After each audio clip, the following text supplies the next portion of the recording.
Should you repot orchids as soon as you get them? Should you repot them while they're still in flower? The general advice is not to repot them when you first get them.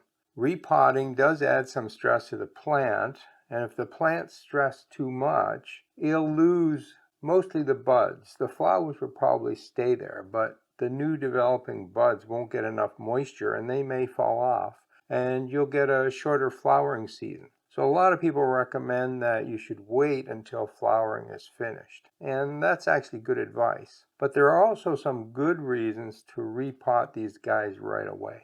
So I just bought some orchids. Here's a really nice yellow one, and they come in these plastic little pots, which are so common now. Inside we have a lot of sphagnum moss.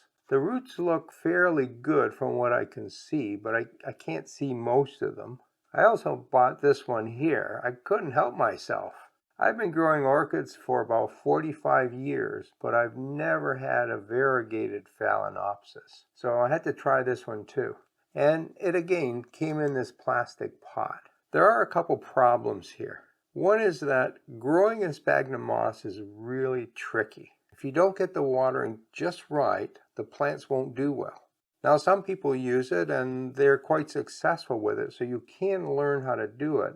But I found that it's much easier to water when you use bark rather than sphagnum moss. So I really don't like these. A lot of people who post their orchids online have had them for a while and their roots are all rotten. And one of the reasons is that they didn't repot right away. They kept the sphagnum moss, they didn't know how to water it correctly, and eventually the roots died, the leaves start shrinking, the leaves start falling off, and now the plant is in desperate need of some help. We don't want to get to that point. If you take a plant like this that's healthy, so here the leaves are turgid, the roots look pretty good. We'll have a look inside, see what they really look like. But the ones that I can see look okay. It has buds and it's flowering, so it's reasonably healthy. If you're careful and you transplant this, it'll have no effect on the flower. So let me show you how to do that. First thing to do is take the orchid and soak it in water for about 20 minutes. Just submerge the whole pot in some water. We want the roots full of water. That'll make them a little more flexible and less likely to break when we take this off. Now give this a bit of a squeeze. Be fairly gentle. We don't want to break any of the roots.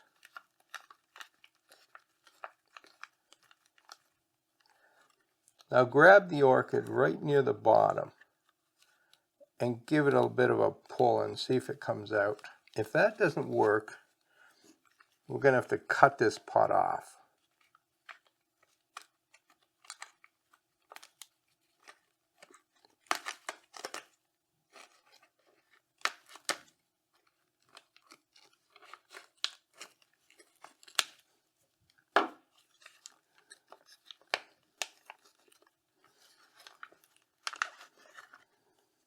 The roots look pretty good. There's some new tips that are growing.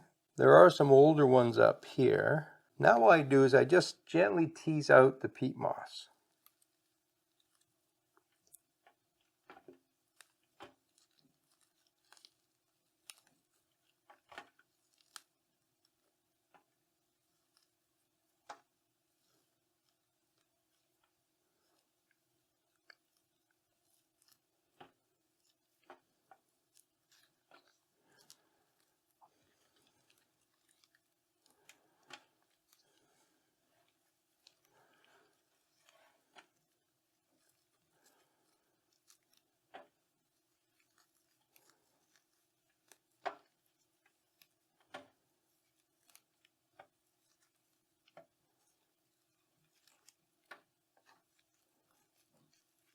It's a bit of a slow process. Just take your time.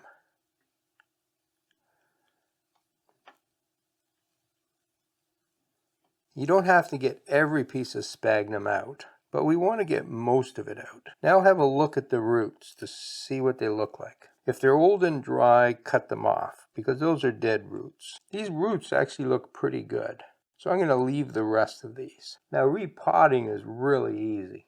Find a pot that's a little bigger than the plastic pot. Set the roots in it. Hold the plant so the bottom of the leaves is a little bit below the top of the pot. And now fill it with the new potting media.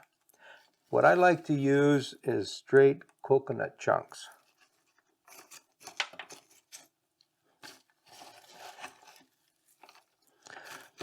I don't add perlite to this. I don't add charcoal. I don't add peat moss. None of that is required. Just straight coconut chunks. Use your finger to push it into the bottom of the pot.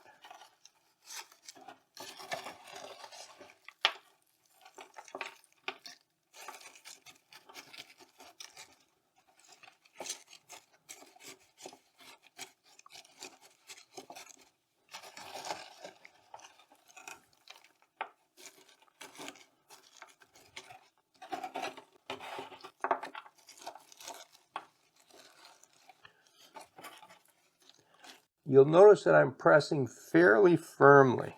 I want to push this down so it's holding the roots well in the pot.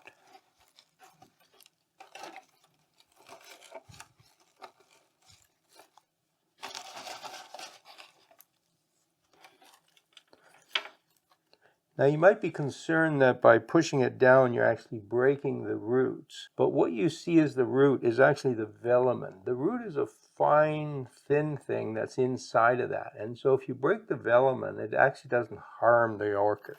If you don't press hard enough, then the plant will be too loose and wiggle, and that's not good for the new root development. It's repotted. Now what I do is I give it a good soak. So I put this pot inside some larger container, fill it full of water, and just let it sit there for 15-20 minutes. Take it out, drain it well, and then don't water again until this is completely dry. I know people have a lot of trouble growing orchids, but these are actually one of the easiest houseplants to grow. And an orchid like this should be flowering for 8 months out of the year. Smaller flowered orchids like this one, they'll flower for 12 months of the year if you take care of them. If you want to know how to make them flower for a long time, have a look at this video right here. Happy gardening.